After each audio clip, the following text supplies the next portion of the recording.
2026 yil Urbanist Package avgustgacha ariza bermasangiz, sizga tegishli bo'lishi mumkin bo'lgan to'lovni ololmay qolishingiz mumkin. Men bugun aynan shu masalani oddiy tilda, hujjatlarda adashmasdan, kimga tegishli emas, qayerga murojaat qilish kerak, qanday xatolar odamni pulsiz qoldirishi mumkin, barchasini batafsil tushuntirib beraman. Bu ma'lumot har bir oila uchun muhim, chunki ko'pchilik menga tegishli emasdir. Keyinroq boraman. Baribir avtomatik tushadi deb yurib, oxirida to'lovdan quruq qoladi. Shuning uchun huzurroq kanalga obuna bo'ling, videoga like bosing va yaqinlaringizga ham yuboring, chunki bitta ariza vaqtida berilmasa butun oilaning puli yo'qolishi mumkin. Avval ko'p turdagi ijtimoiy to'lovlar, kompensatsiyalar, yordam pullari yoki qayta hisob kitoblar bo'yicha odamlar ko'pincha idoraga bormasa ham, mahalla, pensiya bo'limi yoki boshqa mas'ul tashkilotlar orqali ma'lumotlar tekshirilib, keyin to'lov tayinlanadi deb o'ylardi. Ayrim holatlarda haqiqatan ham ma'lumotlar avtomatik bazalardan olinadi.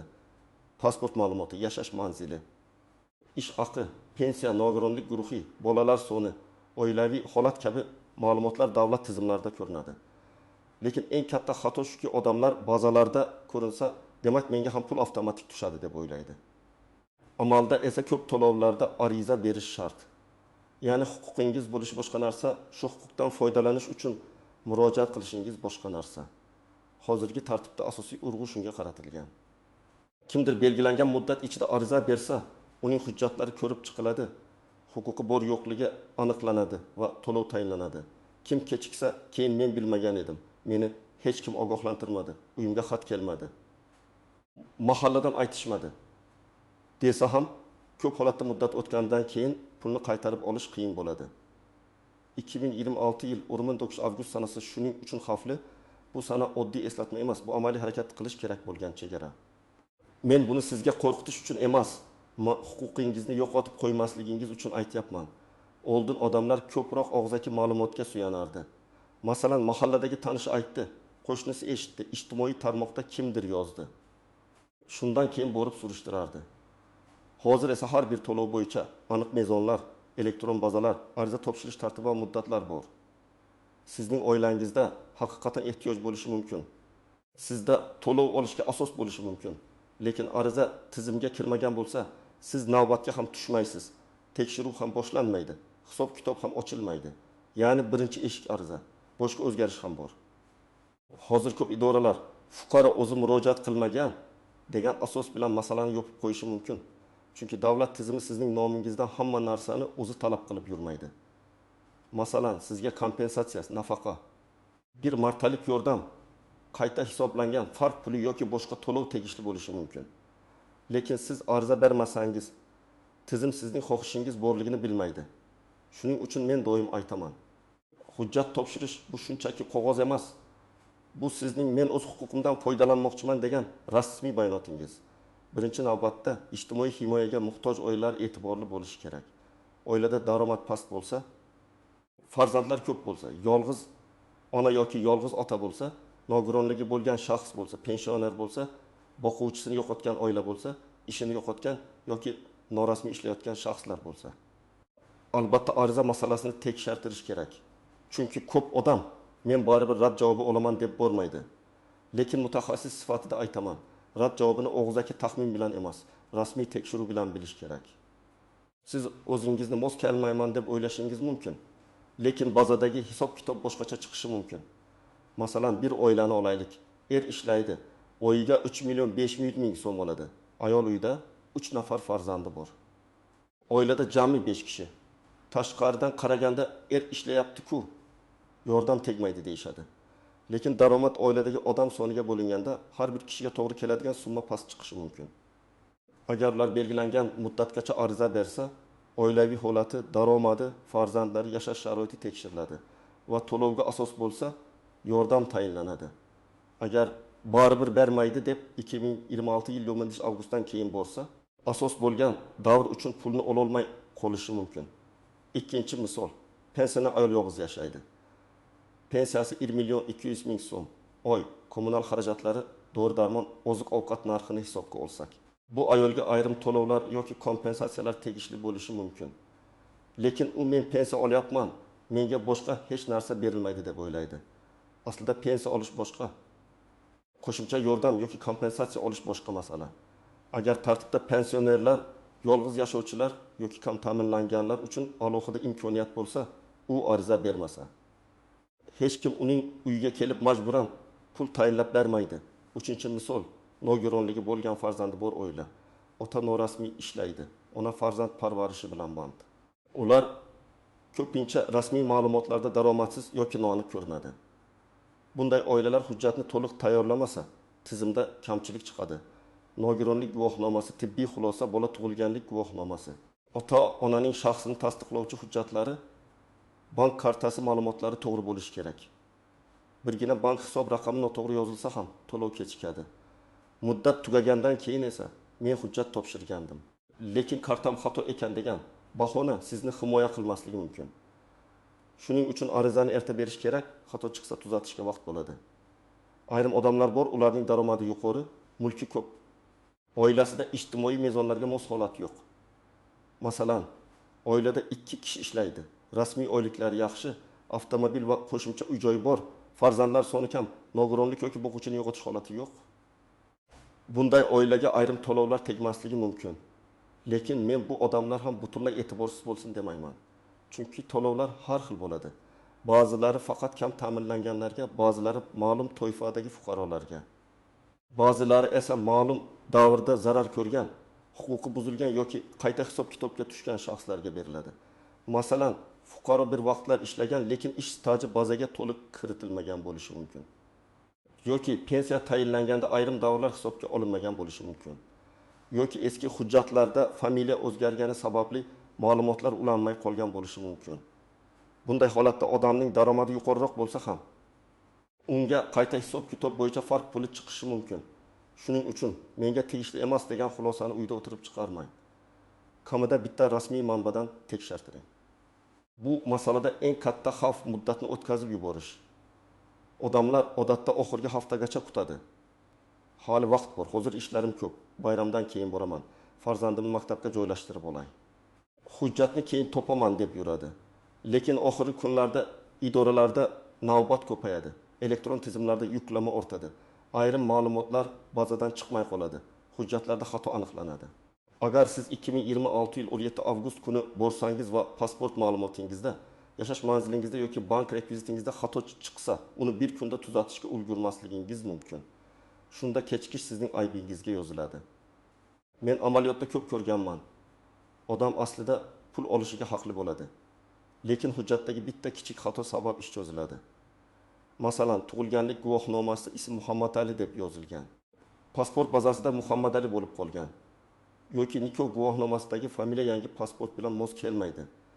Yoki fuqaro boshqa tumanda ro'yxatda turadi, lekin amalda boshqa joyda yashaydi.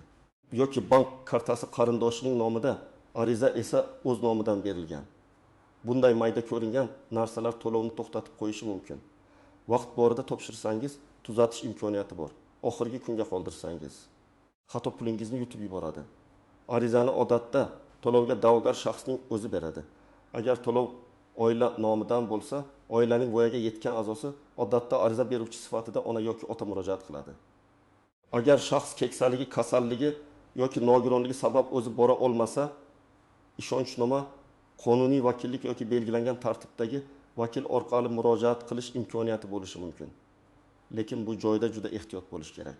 Pochtam topshirib beradi, tanishim olib boradi. Telefon orqali aytib qo'yaman degan narsalar ko'p holatda rasmiy ariza hisoblanmaydi.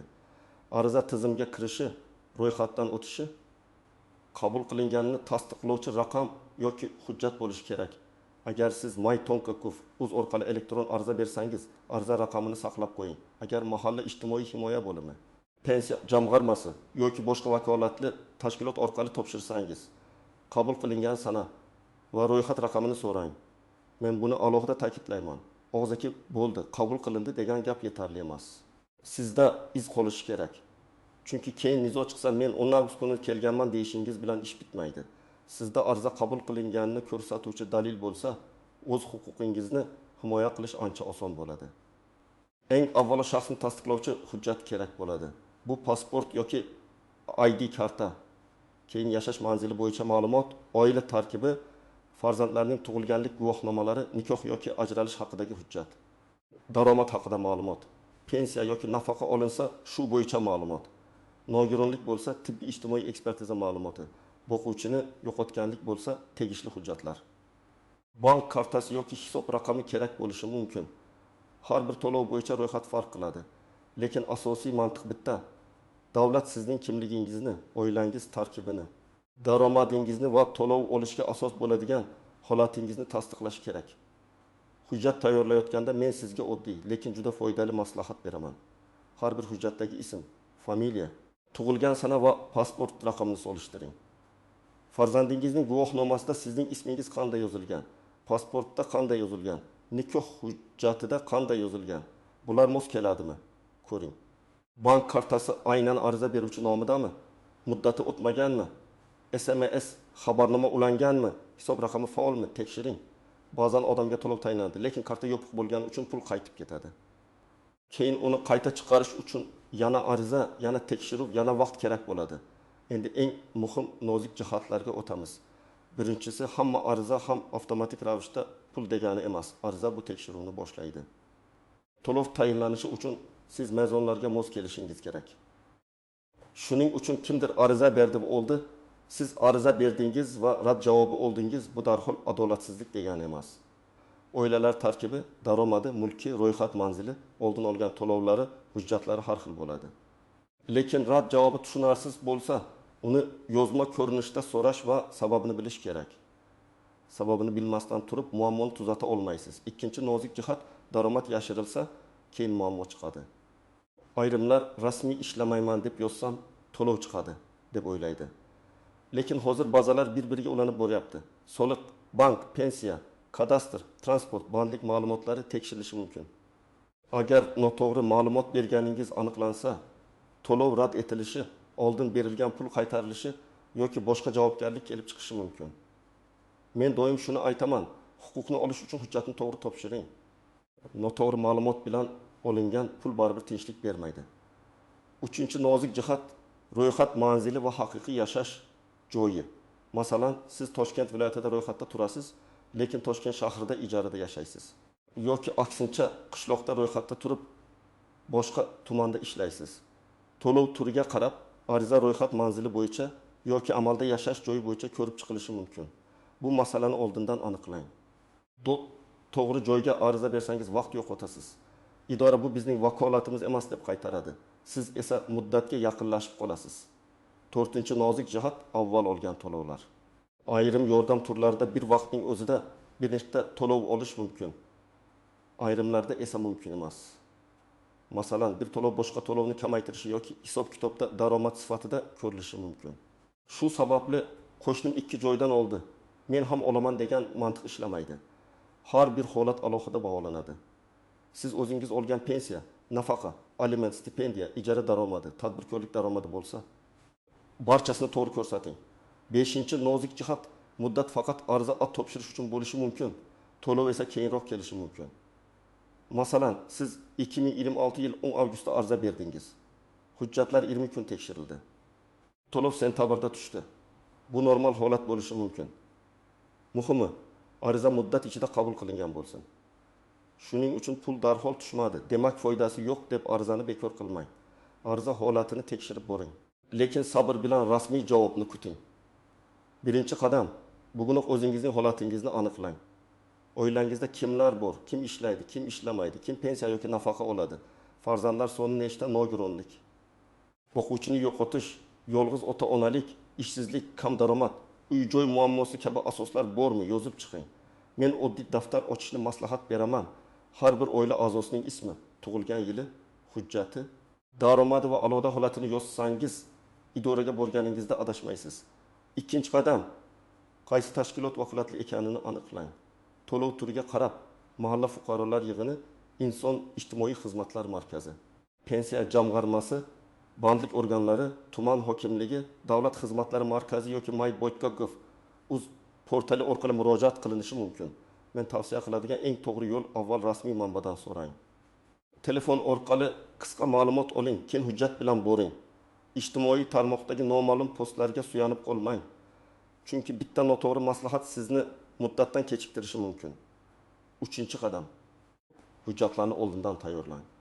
Pasport yoki ID karta, farzandlar hujjati, nikoh yoki ajralish hujjati, daromad ma'lumoti, bank karta rekvizitlari, nogironlik yoki tibbiy hujjatlar, pensiya hujjatlari. Aliment bo'yicha qaror yoki ma'lumot, yashash manzili bo'yicha hujjat kerak bo'lishi mumkin. Hujjatlarning nusxasini ham tayyorlab qo'ying, lekin aslini ham olib boring. Elektron topshirayotgan bo'lsangiz, hujjatlarni aniq o'qiladigan qilib suratga oling yoki skaner qiling. Xira surat kesilib qolgan pasport ko'rinmaydigan muhr arizani qaytarishga sabab bo'ladi. 4-qadam, arizani topshiring va qabul qilinganini tasdiqlang. Elektron bo'lsa, ariza raqamini yozib oling. Qog'ozda bo'lsa, kirim raqami, sana, qabul qilgan xodim yoki muassasa nomi bo'lsin. Arizangizda nimani so'rayotganingiz aniq yozilsin. Masalan, menga tegishli ijtimoiy to'lovni tayinlashni so'rayman. Kompensatsiya to'lovini ko'rib chiqishni so'rayman. Qayta hisob-kitob qilishni so'rayman kabi mazmun tushunarli bo'lishi kerak. Juda umumiy yordam so'rayman deb yozib qo'ysangiz, keyin qaysi yordam haqida gap ketgani noaniq bo'lib qolishi mumkin. 5-qadam, ariza holatini kuzating. Bir marta topshirdim, bo'ldi deb ketmang. 5-10 kundan keyin holatini tekshiring. Qo'shimcha hujjat so'ralganmi? Ma'lumot yetishmayaptimi? Rad javobi chiqdimi? Ko'rib chiqilayaptimi? Bilib boring. Agar xato chiqsa, darhol tuzating. Ayniqsa muddat 2026 yil 19 avgust bo'lsa, oxirgi oyda har bir kun muhim. Men hatto arizani iyun yoki iyul oylaridayoq topshirishni maslahat beraman. Avgustning o'rtasiga qoldirish eng xavfli variant. 6-qadam, rad javobi bo'lsa, sababini yozib oling. Sizga tegmaydi degan og'zaki gap yetarli emas. Nega tegmaydi? Qaysi mezon bo'yicha? Qaysi hujjat yetishmadi? Daromad oshib ketdimi? Oila tarkibi noto'g'ri chiqdimi? Mulk ma'lumoti sabab bo'ldimi? Shuni bilsangiz, xatoni tuzatish yoki yuqori tashkilotga murojaat qilish mumkin. Ba'zan rad javobi haqiqatan to'g'ri bo'ladi. Ba'zan esa bazadagi xato sabab chiqadi. Masalan, siz allaqachon sotgan avtomobil hali bazada nomingizda turishi mumkin yoki ishlamagan joyingizdan daromad ko'rinib qolishi mumkin. Buni faqat sababni bilsangiz aniqlaysiz. Tasavvur qiling, 4 farzandli oila bor. Ota kunlik ishda oyga taxminan 2.800.000 so'm topadi, lekin daromadi har oy bir xil emas. Ona kichik bolasi sabab ishlamaydi. Ular bizda rasmiy oylik yo'q, ariza qabul qilinmaydi deb o'ylashi mumkin. Aslida bunday holatda ham murojaat qilish kerak. Chunki tizim oilaning haqiqiy ehtiyojini, rasmiy daromadni, mavjud mulkni va boshqa mezonlarni ko'rib chiqadi. Agar ariza bermasa, ularning ehtiyoji hech qayerda ko'rinmaydi. Bolalar maktabga boradi, kiyim-kechak, daftar, oziq-ovqat, dori-darmon xarajatlari bor. To'lov chiqsa, bu oila uchun har oy juda katta yordam bo'lishi mumkin. Yana bir vaziyat. Ayol turmushdan ajrashgan 2 farzandi bilan ota-onasinikida yashaydi. Aliment belgilangan, lekin sobiq turmush o'rtog'i muntazam to'lamaydi. Ayol, men ota-onamnikida yashayman, demak oilam katta ko'rinadi. Menga yordam chiqmaydi deb o'ylaydi. Bu yerda hujjatlar juda muhim. Ajralish hujjati, aliment bo'yicha qaror, haqiqatda aliment kelmayotgani bo'yicha ma'lumot, bolalar hujjatlari. Agar u o'z holatini rasmiy ko'rsatmasa, tizim uni noto'g'ri baholashi mumkin. Shuning uchun bunday ayollar ayniqsa muddatni o'tkazmasligi kerak. Yana bir misol, kishi pensiyaga chiqqan, lekin oldingi ish stajining 5 yili bazaga tushmagan. U pensiyani kamroq olyapti. Keyin eshitadi. Ayrim holatlarda qayta hisob-kitob qilish yoki farq pulni olish mumkin. Lekin men allaqachon pensiyadaman. Endi hech narsa o'zgarmaydi deb yuradi. Aslida hujjat topshirsa, arxiv ma'lumotlari, mehnat daftarchasi, ish joyidan ma'lumotnoma orqali pensiya qayta ko'rib chiqilishi mumkin. Bu ham arizaga bog'liq. Ariza bo'lmasa, qayta hisob-kitob boshlanmaydi. Birinchi xato oxirgi kunga qoldirish. Men buni yana takrorlayman, chunki eng ko'p pul yo'qotadiganlar aynan shular. Ikkinchi xato, hujjatlarni tekshirmasdan topshirish. Uchinchi xato, tanishim aytdi, kerak emas ekan deb rasmiy manbaga bormaslik. 4-xato, ariza topshirilganini tasdiqlovchi raqamni olmaslik. 5-xato, rad javobidan keyin sababini surishtirmaslik. 6-xato, noto'g'ri yoki yashirilgan ma'lumot berish. 7-xato, bank kartasi, telefon raqami, yashash manzili o'zgarganini vaqtida yangilamaslik. Agar siz shu xatolardan qochsangiz, to'lov olish imkoniyatingiz ancha oshadi. Albatta men hech kimga ham oladi deb va'da bermayman. Bunday va'da noto'g'ri bo'ladi. Lekin men aniq aytaman. Huquqingiz bor yo'qligini bilishning yagona to'g'ri yo'li rasmiy ariza va rasmiy tekshiruv. Uyda o'tirib taxmin qilish, qo'shnining gapiga qarab qaror qilish, internetdagi izohlarga ishonish bu pul masalasida xavfli demak. 2026 yil 10-avgustgacha ariza masalasini albatta hal qiling. Sizga to'lov tegishli bo'lishi mumkin, lekin ariza bermasangiz pul o'zidan kelmasligi mumkin. Oilangiz tarkibini tekshiring, hujjatlaringizni yig'ing, vakolatli tashkilotga murojaat qiling, ariza raqamini oling va holatini kuzatib boring. Kim kechiksa, eng avvalo o'z vaqtini, keyin esa o'z pulini yo'qotadi. Sizning holatingiz qanday? Ariza topshirganmisiz yoki hali tekshirtirmadingizmi? Izohlarda yozib qoldiring. Men keyingi videolarda eng ko'p uchrayotgan savollarga alohida javob beraman. Videoni yaqinlaringizga yuboring. Like bosing va kanalga obuna bo'ling. Chunki bunday muddatli to'lovlarda bir kunlik kechikish ham odamni pulsiz qoldirishi mumkin.